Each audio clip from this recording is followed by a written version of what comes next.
Hello， 大家好，欢迎来到 Alice in AI Land。这期我们来聊 LoRa（Low Rank Adaptation of Large Language Model）。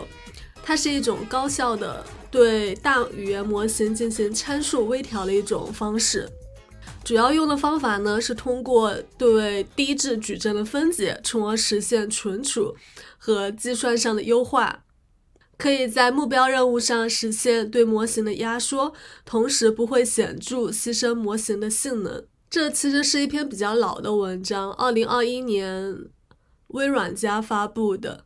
通过摘要，我们这里可以看到它的总结。相对于使用 Adam 进行细调的 GPT-3 175 billion 的 model，LoRa 微调呢可以将可训练参数的数量减少10000倍。这意味着在使用 LoRa 模型时，我们用相对较少的 GPU 内存，既可以容纳模型和计算所需的数据，从而提高模型在资源受限环境下的可用性。我们先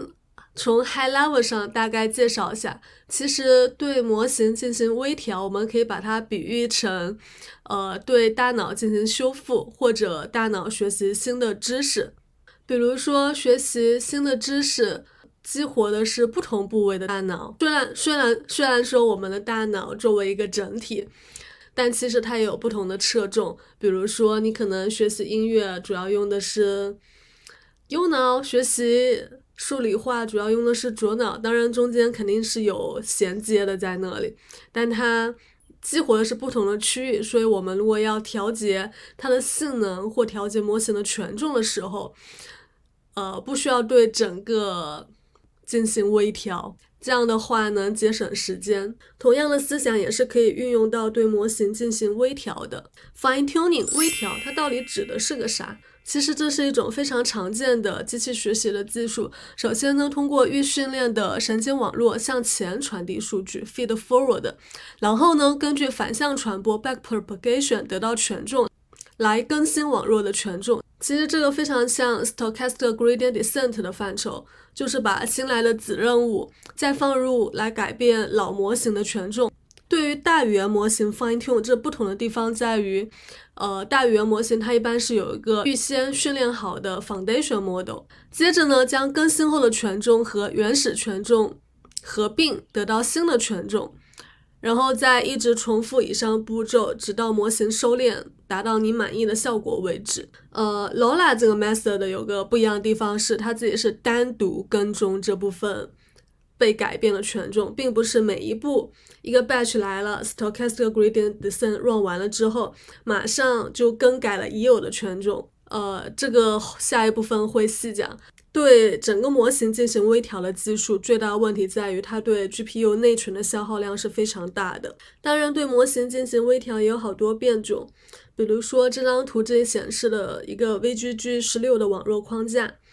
它呢微调方式就是convolution 的 layer 里面权重不变，仅仅是把最后一个 MLP 的 layer 换成一个新接上去一个 MLP， 然后对权重进行微调的时候，仅仅是调 MLP 这里的权重。为什么论文的作者会想到他们要来发明一个 LoRa 这种新的微调的方式呢？主要他们这里也有一个 assumption， 就去背诵另外一篇论文，是2020年发表的。这篇论文有个重要的观察结果，就是预训练模型的权重矩阵具有非常低的内在维度。这意味着什么呢？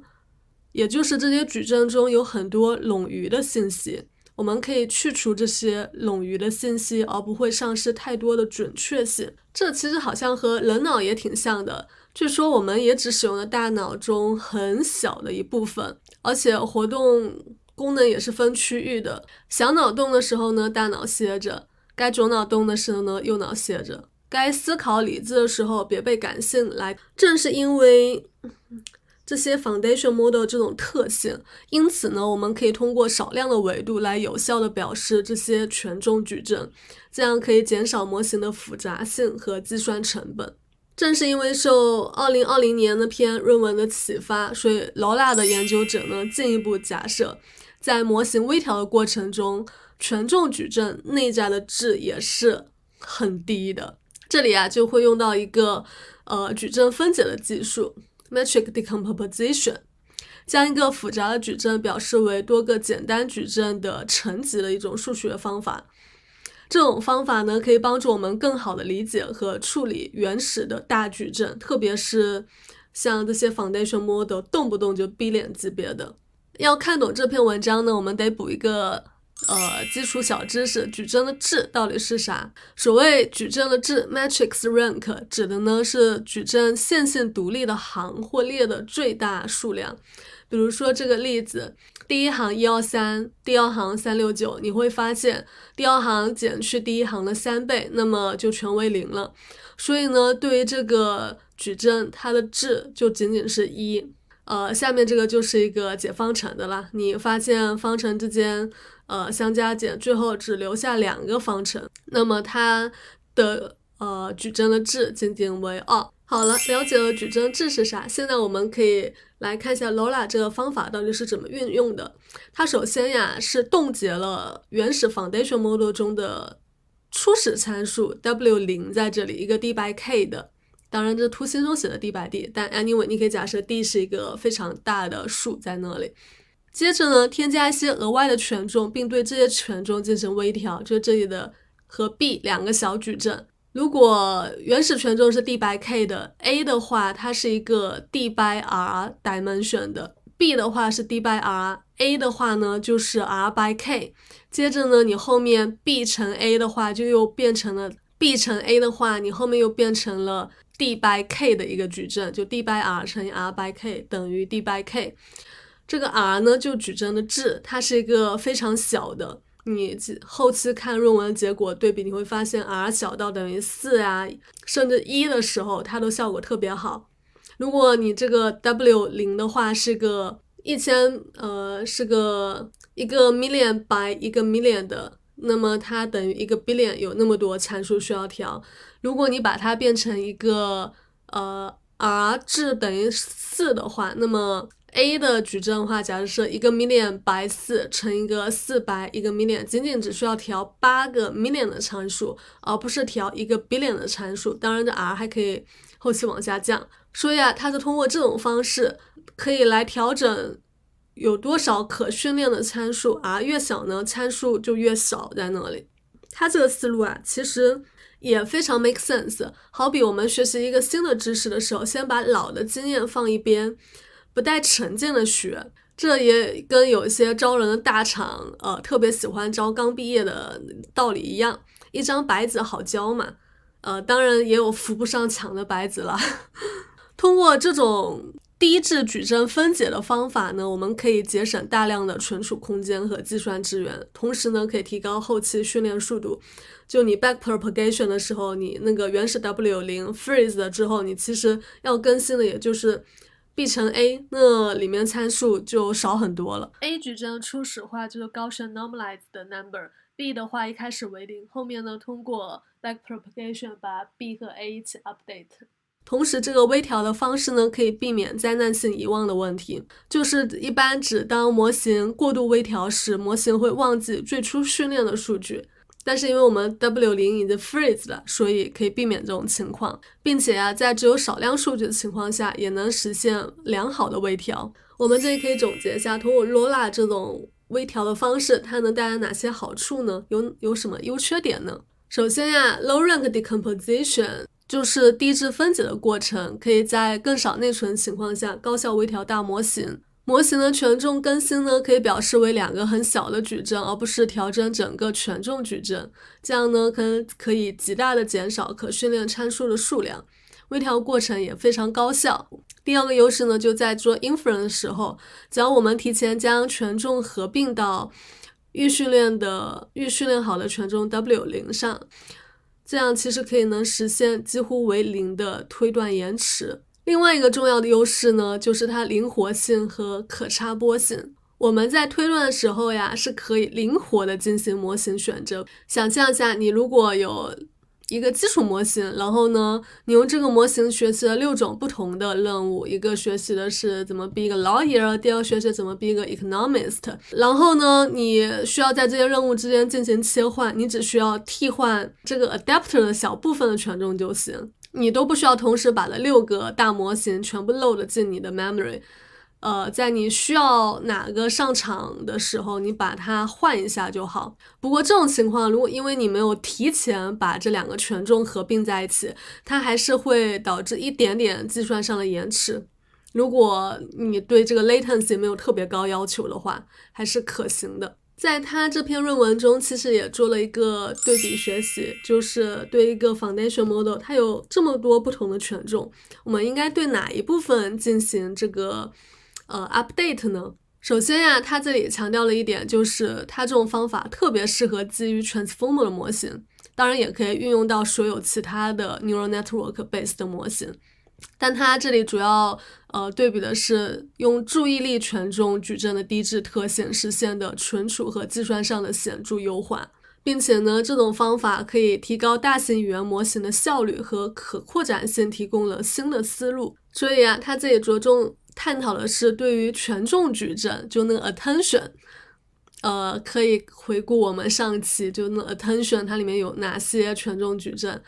QKV 呀，还有最后 output 矩阵呀，它这里探讨了不同的矩阵分解参数对模型的影响。在 budget 有限的情况下，这里呢只允许来 fine tune 18个 million 的 parameter。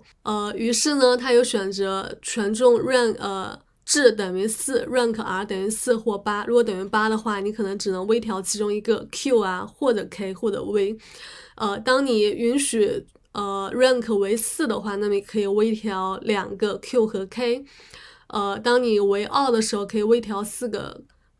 q、k、v 和最后的 output。通过对比啊，他们发现通过矩阵分解，在注意力模型的 q 和 v 可以取得最好的效果。目前取得最显著的存储和计算上的优化效果。所以啊，在这里的话，如果你可以用更少的资源达到相同效果，那其实就是一种成功。那么对于这个参数 r， 它取什么值会比较好呢？这个表格在 Wiki 和 Multi-Language 数据上的一个对比，我们其实可以发现，当 r 等于1的时候，对，其实很夸张 ，r 等于1的时候，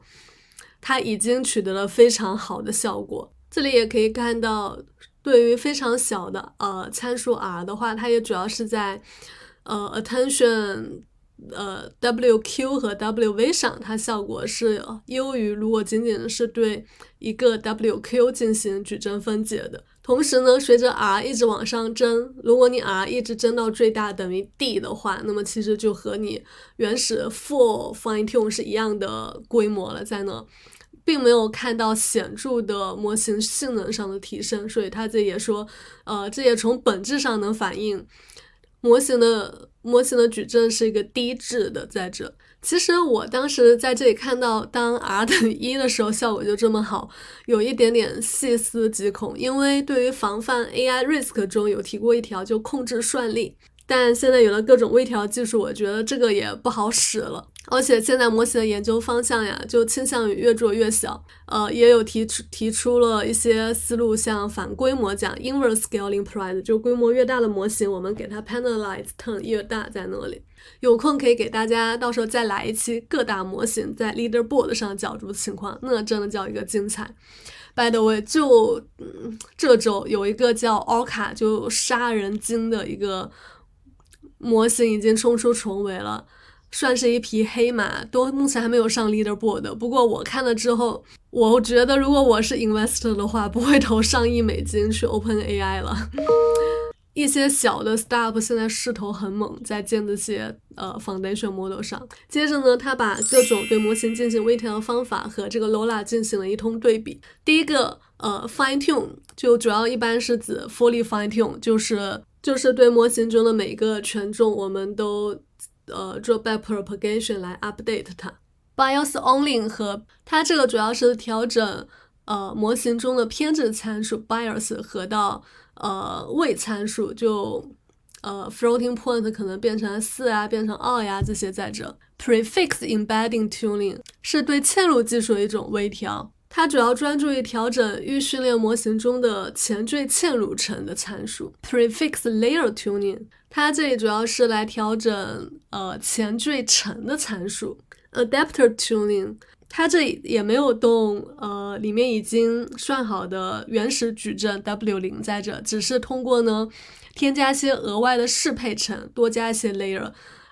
然后调整那个额外 layer 的参数，而不对整个模型进行修改。这种方法其实就可以不改变模型的整体结构。楼兰呢就是这篇文章作者提出的低质矩阵致死阴性的微调，通过减少模型参数中的数量来保持模型的性能不会降低太多，尤其适用于在资源受限的情况下来对下游任务进行微调。你这里可以看到 Lola 的话，它可调的参数第一个在 GPT-2 Medium 上从350 million 降低到 0.35 million。它这里 outperform 了上面所有的方法。对 GPT-2 Large 770个 million， 它需要调参数降为 0.77 million。整体上效果也 outperform 其他的微调方法。讲完了原理，我们现在直接来看一下这个包怎么用吧。我们看一个 code demo。